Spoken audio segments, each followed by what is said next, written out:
Que a gloriosa paz de nosso Senhor Jesus Cristo reine para sempre em vossos corações. Estamos dando início ao auxílio bíblico para a escola dominical. Lição de número 6, cujo tema é Conselhos Gerais. Sejam todos bem-vindos.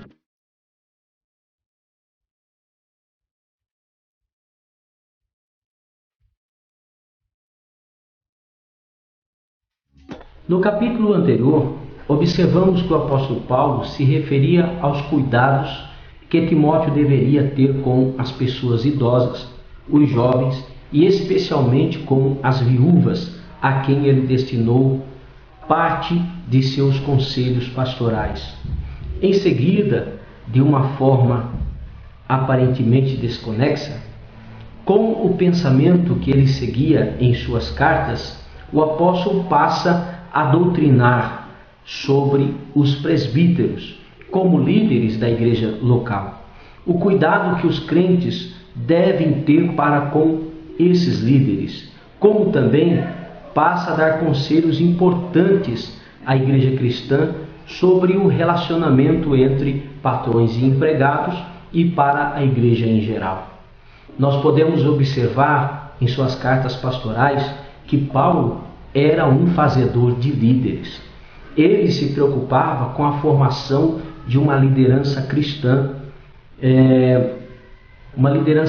consciente da sua grande missão, especialmente naqueles tempos em que a Igreja de Cristo estava sendo formada.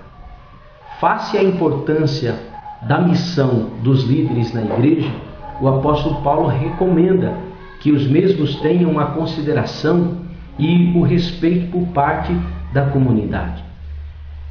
É por isso que veremos o cuidado e a dedicação de Paulo para com a sua missão pastoral. Ele estava atento, expressamente atento, aos assuntos do interesse da igreja. Ao ler as suas epístolas pastorais, podemos perceber que Paulo deu uma especial importância à manutenção dos obreiros. Discorreu sobre a questão da disciplina dos líderes, especialmente dos presbíteros que viessem a falhar. De forma bem clara, doutrinou a respeito dos relacionamentos na igreja local. O apóstolo Paulo recomenda que os presbíteros que governam bem sejam estimados por dignos de duplicada honra, principalmente os que trabalham na palavra e na doutrina. É importante ressaltar que nesse texto, presbíteros significam pastores. Assim como os 12 apóstolos de Jesus deixaram tudo para segui-lo, muitos homens na igreja dos primeiros séculos também deixaram a sua profissão para dedicar a sua vida especialmente ao pastorado, cuidando da igreja. Estes deveriam ser sustentados pela igreja. E o apóstolo Paulo, no capítulo 5, versículo 18 de 1 Timóteo, ele faz jus ao que está registrado no Antigo Testamento. Ele diz, porque diz a Escritura, não ligarás a boca ao boi que debulha, e digno é o obreiro do seu salário. A Bíblia nos ensina, tanto no Antigo como no Novo Testamento, que aqueles que se dedicam à proclamação da palavra de Deus devem ser sustentados por aqueles que desse trabalho recebem bênçãos espirituais. Quando lemos a palavra de Deus na epístola de Paulo aos Gálatas, ele escrevendo no capítulo 6, versículo 6, ele diz assim, e o que é instruído na palavra, reparta de todos os seus bens com aquele que o instrui. Isto é muito interessante, porque a Bíblia de Estudo Pentecostal tem um comentário que diz assim, é dever de todos que recebem o ensino da palavra de Deus ajudar a sustentar materialmente aqueles que lhes ensinam a palavra do Senhor. Dentre os que são dignos desse sustento estão os fiéis pastores, obreiros, mestres, evangelistas e missionários. Deixar de prover seu sustento, quando há recursos disponíveis, é semear egoísmo na carne e ceifar a corrupção. Dar àqueles que ministram a palavra faz parte do cumprimento desta ordem. Fazei bem aos domésticos da fé. Gálatas 6, verso 10. Porque a seu tempo ceifaremos tanto o galardão como também a vida eterna. Glória a Jesus. Quando Paulo, o apóstolo, ele escreve a sua primeira carta aos Coríntios, no capítulo 9, dos versículos 6 a 10, nós vamos observar que o apóstolo Paulo também fez essas observações idênticas a que ele escreveu a Timóteo, revelando o seu zelo pela manutenção dos obreiros.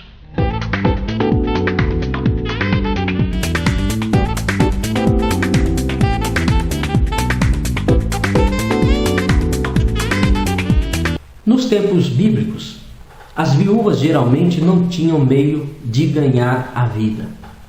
Aquelas que não tinham filhos e nem netos que as sustentassem eram literalmente necessitadas. Tanto os judeus como os primeiros cristãos mostraram uma grande preocupação por essas mulheres e eram, com certeza, cuidadosos em prover para elas. Esta carta que Paulo escreve a Timóteo sugere que as viúvas cristãs não se limitavam a receber ajuda, ou seja, aquelas que tivessem demonstrado um caráter cristão recebiam papéis quase que oficiais na igreja, como por exemplo os versículos 9 e 10 da primeira carta de Paulo a Timóteo, no capítulo 5. O apóstolo Paulo diz o seguinte: nunca seja inscrita viúva com menos de 60 anos e só a que tenha sido mulher de um só marido, tendo testemunho de boas obras, se criou filhos, se exercitou hospitalidade, se lavou os pés aos santos, se socorreu os aflitos, se praticou toda obra ou toda boa obra.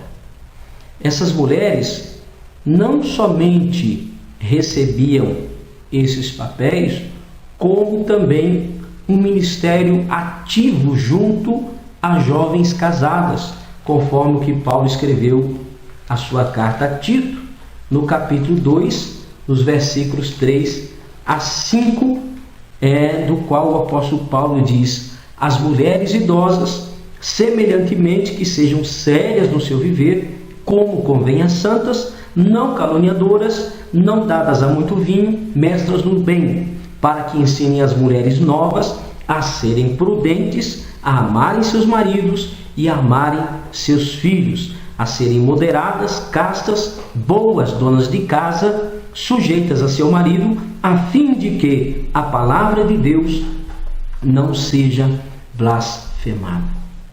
O apóstolo Paulo, no entanto, limita ainda mais os membros neste papel oficial, embora sem limitar os direitos das viúvas que não tinham famílias que a sustentassem. Ele, o apóstolo Paulo, incentiva as viúvas jovens a se casarem novamente. Adverte que a viúva que vive em deleites, vivendo está morta. A expressão que vive em deleites, que é usada pelo apóstolo Paulo, é uma única palavra no original grego, que é spatalau, que significa viver autoindulgentemente ou em luxúria. O apóstolo Paulo não está aqui acusando estas mulheres viúvas de uma conduta sexual errada, mas sim de materialismo, de uma perspectiva voltada a si mesmas, que contrasta com a de uma viúva que espera em Deus e persevera de noite e de dia em rogos e orações. Uma mulher assim está morta, no sentido de que ela é insensível às realidades que marcam os outros como sendo particularmente vitais e vivos.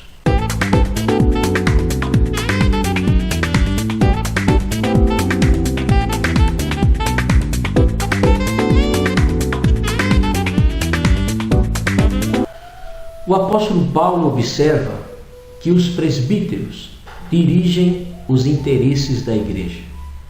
O vocábulo grego proestotes quer dizer presidir, supervisionar a vida da congregação. A expressão merecedores de dobrados, no contexto, parece querer se referir aos aspectos financeiros e de respeito.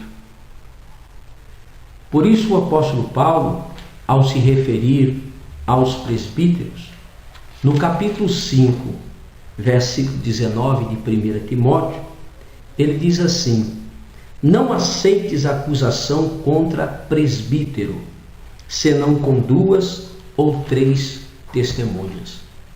O apóstolo Paulo, como um exímio conhecedor do Antigo Testamento, ele sabia que na lei de Moisés, principalmente em Deuteronômio, capítulo 19, versículo 15, nos deixa uma mensagem que insiste que até mesmo os comuns do povo devem ser protegidos contra as acusações de terceiros. E o apóstolo Paulo, sabedor disso, ele deixa bem claro que uma acusação contra qualquer pessoa só poderia ser aceita se fosse por mais de uma testemunha. Então, os presbíteros ou os anciãos eram líderes das igrejas cristãs em seus primórdios. Como tais, a sua missão era muito grande e a eles deveria ser dado um tratamento diferenciado. Não porque eles eram melhores do que os outros, de forma alguma, mas por terem sobre eles uma maior responsabilidade. Então, por isso que Paulo vai tratar sobre a acusação contra os presbíteros. Paulo também vai falar sobre a repreensão dos obreiros, como também Paulo vai tratar sobre a restauração dos presbíteros. Sobre a acusação, os presbíteros, bispos ou pastores não estão isentos de falhas. Podem, de uma forma ou de outra, cometer deslizes ou pecados em suas vidas se não vigiarem e orarem. Nenhum obreiro é infalível. Vou repetir: nenhum obreiro é infalível, de forma alguma.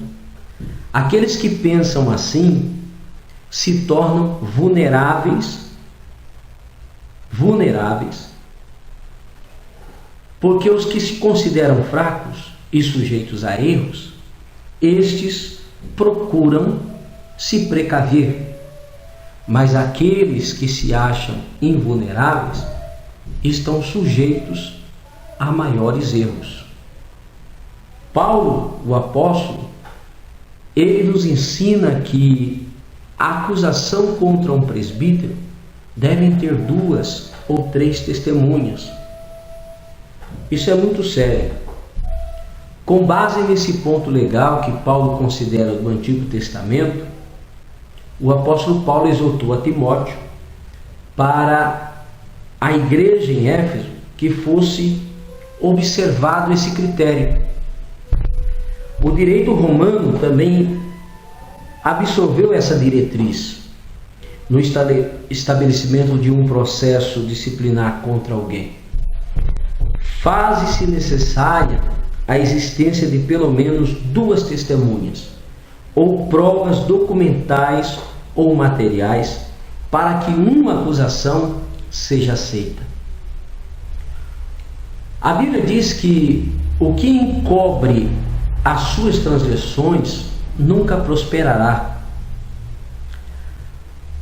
mas os que a confessa e deixa alcançará misericórdia. Lembrando que Deus não tem o culpado por inocente. Se um presbítero for culpado de algum pecado e não o confessar, por não existirem testemunhas e se aproveitar disso para encobrir o seu erro, ele comete grande atentado contra a sua vida espiritual. Primeiro porque pecou, depois porque encobriu, prevalecendo-se do desconhecimento público de seu pecado. Mas para Deus nada é encoberto. Quando Paulo fala sobre a repreensão aos presbíteros, ele diz o seguinte no versículo 20: aos que pecarem, repreende-os na presença de todos, para que também os outros tenham temor. Essa questão, com certeza, é uma questão sensível, principalmente nos dias atuais, quando existe uma tendência para o acobertamento de falta de líderes ou de crentes em geral, onde também há possibilidade de alguém que resolva levar os casos à justiça comum. Entendemos que um presbítero, ou quando um presbítero peca, ainda que uma única vez, principalmente sendo ele um líder de uma congregação ou de uma igreja, ele deve ser afastado imediatamente de suas funções e punido com a suspensão de comunhão ou até mesmo excluído da igreja. Ao disciplinar alguém, o pastor está assumindo o papel de juiz, de magistrado, diante da presença do Senhor. Ele precisa tomar muito cuidado nesse quesito para agir conforme a reta justiça e não segundo as aparências. Quando o apóstolo Paulo ele está tratando da restauração dos presbíteros, Paulo está dizendo no versículo 22 o seguinte: a ninguém imponhas precipitadamente as mãos, nem participe dos pecados alheios, conserva-te a ti mesmo puro. Paulo está instruindo a Timóteo. De um lado, usando esse texto, há quem entenda que a imposição de mãos refere-se à consagração dos presbíteros. Mas ao averiguarmos o contexto, fazemos uma análise, não está se referindo a consagrações, e sim à disciplina dos presbíteros. A expressão nem participe dos pecados alheios parece indicar isso. Isso que? O versículo 22 indica que a exortação do apóstolo Paulo diz respeito à restauração dos presbíteros que pecaram, diante dos quais não deve haver precipitação em restaurá-los no ministério. A restauração de obreiros deve ser vista como medida de alto significado cristão. O amor e a misericórdia são características fundamentais da igreja cristã. E muitas vezes, pelo cometimento de uma única falta, um obreiro é desfenestrado para sempre do ministério, sem qualquer chance de ser recuperado.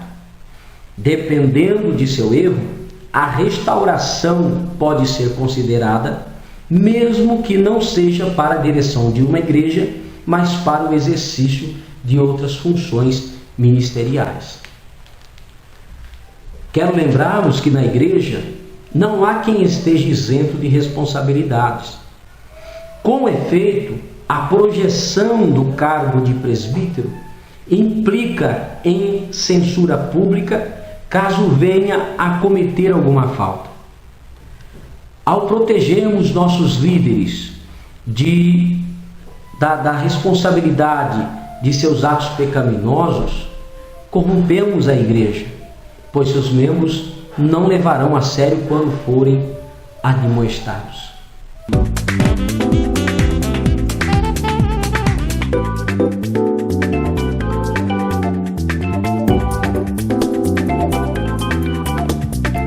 Em 1 Timóteo capítulo 6, versículo 11, o apóstolo Paulo diz assim: mas tu, Ó homem de Deus, foge destas coisas. Fugir, no sentido figurativo, significa evitar ou abster-se. Na verdade, que o mundo tem muitas coisas a oferecer, mas voltemos as costas para o mundo e optemos pela justiça, optemos pela piedade, fé, amor, tolerância e gentileza. Se estas qualidades são verdadeiras em nós, também é o nosso tesouro. Assim estaremos a salvo das tentações que arrastam e lançam muitos à ruínas. O apóstolo Paulo, em seus conselhos gerais, no capítulo 6, versículos 1 e 2, ele vai tratar sobre os deveres dos servos. Primeiro, sobre os servos de senhores não crentes, e segundo, sobre os servos de senhores crentes. Quanto aos servos de senhores não crentes, Paulo enfatiza em Colossenses capítulo 3, verso 22, dizendo o seguinte: vós, servos, obedecei em tudo ao vosso Senhor segundo a carne, não servindo só na aparência, como para agradar aos homens, mas em simplicidade de coração, temendo a Deus. E agora, quanto aos servos dos senhores crentes, Paulo registra no versículo 2, dizendo: e os que têm senhores crentes, não os desprezem, por serem irmãos, antes os sirvam melhor, porque eles que participam do benefício são crentes e amados. Descarta-se qualquer comentário em relação a esses textos, porque são bem enfáticos. Mas o apóstolo Paulo vai continuar falando também sobre aqueles que não respeitam a sã doutrina. O que é a sã doutrina? A sã doutrina é um conjunto de ensinos proferidos pelo nosso Senhor Jesus Cristo em sua fonte primária, que são os evangelhos. Ou seja, o evangelho de Mateus, Marcos, Lucas e João são uma fonte riquíssimas, aonde foram proferidas as sãs doutrinas do Senhor Jesus. Porém, como acontecia na igreja em Éfeso, sempre houve algum tipo de ensinador, de mestre ou doutor que resolveu ministrar ensinos diferentes, de trazer inovações doutrinárias, muitas vezes espetaculares, que em vez de edificar, acabam causando confusão entre os crentes. Nós vamos observar também que logo depois que Paulo ele trata sobre os que não obedecem à palavra de Deus e que são soberbos, invejosos, causadores de dissensões e oportunistas, aqueles que querem que a piedade seja causa de ganho, Paulo vai também usar um espaço significativo para falar sobre aqueles que buscam as riquezas, ou seja, aqueles que desejam riquezas materiais. Quando a riqueza do crente é fruto de trabalho honesto, digno, que glorifica a Deus, certamente é uma riqueza que é fruto da bênção do Senhor Jesus. O apóstolo Paulo, ele está se referindo aos que querem ser ricos, os que vivem buscando bens materiais acima dos bens espirituais e que não dão valor às coisas de Deus. São como o rico da parábola que Jesus se referiu em Lucas 12, verso 21, em que ele disse: assim é aquele que para si ajunta tesouros e não é rico para com Deus. Nesse texto, o apóstolo Paulo ele está enfatizando que o amor do dinheiro, ou seja, o amor ao dinheiro, é a raiz de toda espécie de males. À primeira vista, parece até um exagero por parte do apóstolo Paulo, mas o amor ao dinheiro ou à avareza tem contribuído para muitas misérias morais e sociais em todos os lugares. É pelo amor ao dinheiro que os inescrupulosos agem de má fé, prejudicando a muitas pessoas.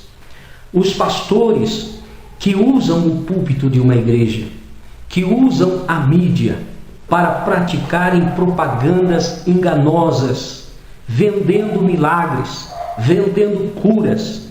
Esses pastores são corruptos e fazem tudo isso por amor ao dinheiro. Porém, vale salientar que Deus jamais divinizou a pobreza, como também Deus jamais demonizou a riqueza. Mas a palavra de Deus encara a busca pelas riquezas como um fator de grande empecilho ao melhor relacionamento com Ele. O Mestre Jesus, ele enfatizou dizendo o seguinte, em Mateus 19, 24: E outra vez vos digo, que é mais fácil passar um camelo pelo fundo de uma agulha do que entrar um rico no reino de Deus. O Mestre Jesus não disse que é impossível um rico ser salvo, de forma alguma, mas acentuou que é difícil. Ou seja, não por causa da riqueza em si, mas pela atitude mental que a maioria dos ricos tem em relação à vida espiritual. A riqueza faz muitos se sentirem autossuficientes, orgulhosos, arrogantes, confiantes no poder econômico e financeiro. Os bens materiais propiciam mais oportunidades para uma vida desregrada. Haja vista o desperdício de dinheiro na prostituição, no adultério, nos jogos, nos vícios e em tantos prazeres humanos e passageiros na vida. Então, vale a pena atentarmos para o que Paulo está recomendando. Ou seja, Paulo recomenda que não sejam arrogantes, nem depositem sua esperança na riqueza. Mudem todo o foco de sua expectativa para o futuro com Deus. Usem o dinheiro para as boas obras. Sejam generosos e repartam. Estejam seguros de que o fundamental seja ampliado a cada dia, não na terra, mas nos céus.